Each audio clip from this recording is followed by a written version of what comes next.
Le but de cette vidéo est de standardiser l'information et les connaissances de tous les bénévoles dans la planification et le déroulement d'une course de ski alpin. Lorsqu'on est pressé par les événements, on a souvent tendance à couper des étapes dans la formation de nouveaux bénévoles. C'est pourquoi le visionnement de cet outil sera un avantage pour tous les comités organisateurs de courses. De plus, elle servira d'introduction parfaite aux non-initiés et générera des questions.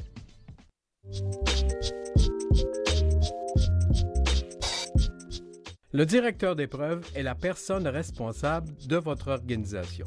Il est celui qui doit bien orchestrer tous les membres de votre club pour former une équipe bien rodée. Il est toujours la seule personne qui règle les détails avec l'administration du centre de ski.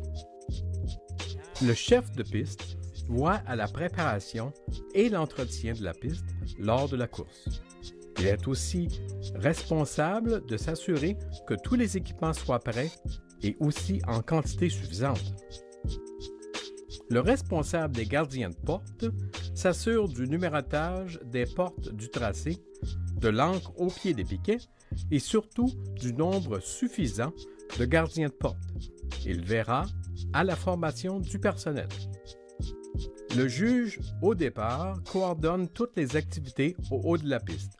Il est en communication avec les responsables du kilométrage, avec qui il communiquera lors de l'arrêt nécessaire de la course.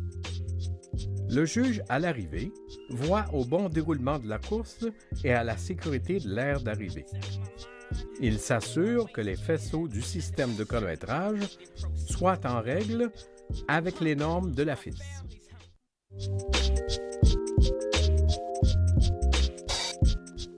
Les filets de sécurité utilisés lors de courses de ski alpin sont de 3 types, A, B et C. Le filet A est surtout utilisé dans les épreuves de vitesse, soit la descente et le super G. Le filet B est toujours utilisé lors de courses pour la protection des coureurs. Il est recommandé de débuter par le haut et de descendre la piste tout en attachant chaque section à la précédente. Vous noterez que des joints ou attaches sont faits en joignant la section du bas et l'attachant au haut à l'arrière. Les piquets polycarbonate devraient être insérés dans la neige ferme à 10 degrés de moins que l'angle droit vers le haut et 10 degrés de moins que l'angle droit vers l'intérieur de la piste. Ne jamais se servir d'attaches plastiques résistantes, tie wrap, car ces attaches sont trop résistantes aux impacts sévères. L'installation des filets doit être faite au moins la veille de l'événement. La base de tous les filets doit être remontée à la fin de chaque journée et évidemment redescendue à chaque matin avant la reconnaissance du parcours par le jury. Il se peut aussi qu'il soit nécessaire d'installer plus d'une rangée de filets. La deuxième rangée doit être installée de façon à permettre au piquet de ne pas gêner le travail de la première rangée. C'est pourquoi la deuxième rangée doit être à un minimum de 2 mètres de la première. Le troisième type de filet est le filet de type C qui sert au contrôle de foule. Il est utilisé au départ pour bien délimiter l'aire réservée aux coureurs et entraîneurs et à l'arrivée pour empêcher les spectateurs d'approcher trop près du tracé. Il est aussi recommandé de faire un couloir obligeant le coureur à ralentir ou même s'arrêter lors de sa sortie de l'aire d'arrivée.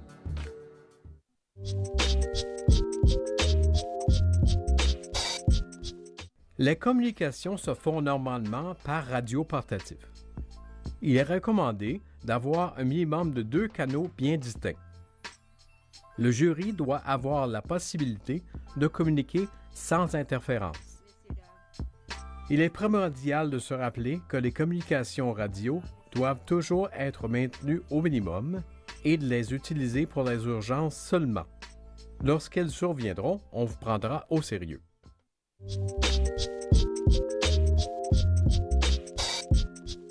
Le juge, au départ, ne devrait pas avoir de tâches autres que celles de support du personnel. Il sera aussi responsable de gérer l'accès à la piste. Le monticule de départ doit être bien de niveau et empêcher le coureur d'aller à l'avant ou à l'arrière sans qu'il ne se retienne. La pente devrait permettre une accélération de façon à ce que le coureur ait une vitesse intéressante dès la première porte. Le nombre de personnes devrait être au minimum dans l'aire de départ, qu'il y ait un abri ou non. La personne assurant le départ sera le plus près du coureur. Il verra à ce que l'équipement soit en bon ordre et fonctionnel.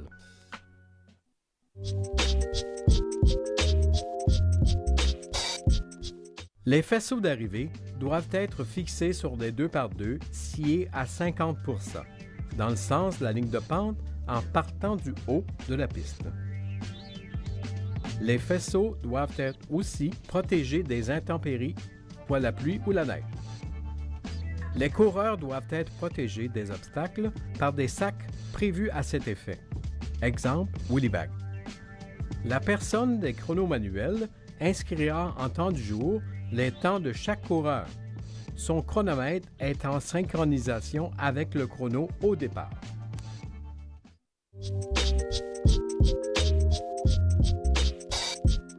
Trop souvent, on oublie l'importance de ce département.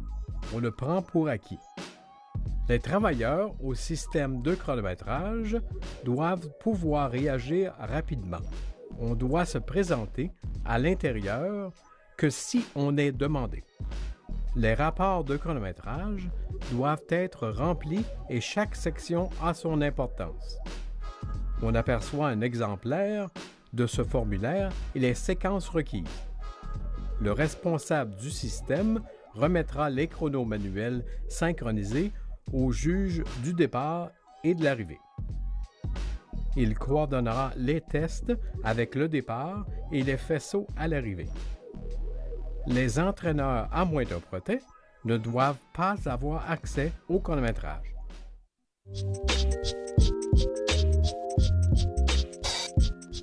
Lors d'une course de ski, l'état du terrain est très important. Tout est dans la préparation de la pente et surtout du maintien constant de son état.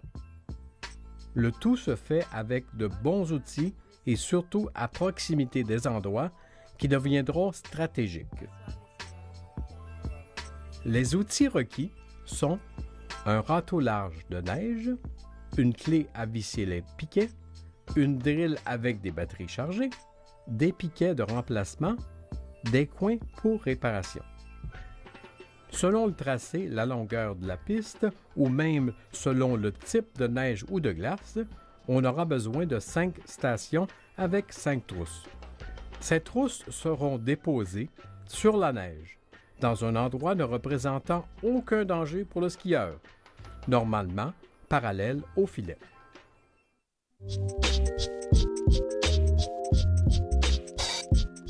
Il est important de ne pas gêner le coureur dans son tracé. Le coureur doit avoir 3 ou 4 portes devant lui. Donc, tout travailleur devrait être près des clôtures ou des filets. Il est primordial de ne pas être dans un point de chute du coureur. Le point de chute représente le parcours que prendra l'athlète s'il tombe et ne peut s'arrêter immédiatement. Donc, lorsqu'on arrive à notre assignation, on regarde les différents points de chute et on se place du côté opposé à cette ligne. Il est aussi important de sécuriser les cassures de terrain lorsque la pente a un point mort. C'est pourquoi il est aussi important de s'assurer que personne ne soit dans le point mort. Les gardiens de porte doivent s'assurer qu'il n'y ait personne dans les points de chute, incluant les entraîneurs. Les skis de tous les travailleurs et entraîneurs ne devraient pas être à la verticale, mais plutôt couchés dans la neige à l'extérieur des filets. Lorsque le vent est fort, il est important d'utiliser des attaches spéciales pour fanions. Ces dernières coupent la résistance au vent Ils sont plus sécuritaires que de retourner les fanions.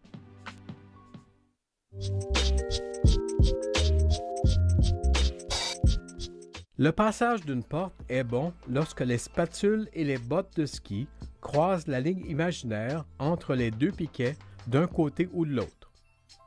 Si le piquet passe entre les deux bottes, c'est une disqualification.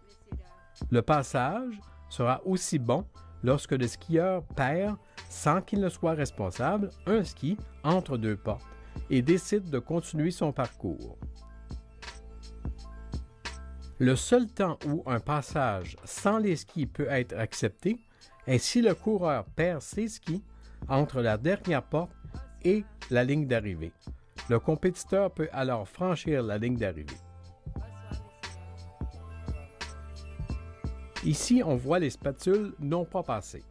Le coureur est donc disqualifié. Cette séquence nous montre un bon passage.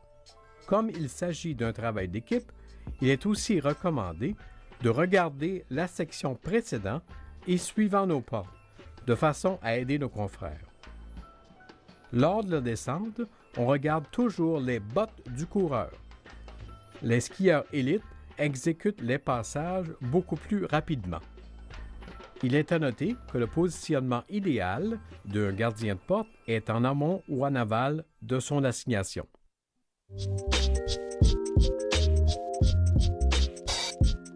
L'entretien de la piste ne se fait pas seulement avec le personnel attitré à une section, mais aussi peut requérir un travail supplémentaire. Le coureur qui sort de son tracé doit tout de même être capable de négocier quelques virages avant de pouvoir s'arrêter complètement. Chaque piquet a son articulation qui doit être enfoncée dans la neige et libre de pouvoir se pencher jusqu'au sol, c'est-à-dire d'être parallèle au sol tout en maintenant un bon ancrage. S'il y a trop de neige ou si le piquet est entré trop profondément, il perdra alors ses propriétés. C'est pourquoi il faut enlever les amoncellements de neige tout autour des piquets, même si ceci est à l'extérieur du virage. Dans les cas où les piquets ne tiennent plus, il est nécessaire d'ajouter un coin à la base du piquet. Ce coin doit être inséré au complet dans la neige à l'extérieur du virage. Lorsqu'il y a un point mort, c'est-à-dire que le coureur ne voit pas la suite du parcours, un drapeau jaune est alors placé à cet endroit. Ce drapeau doit être visible lors de l'étude du parcours.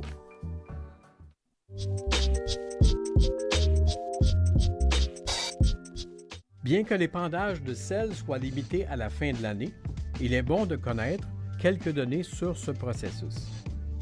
Le ciment à neige ne réagira qu'à des températures spécifiques.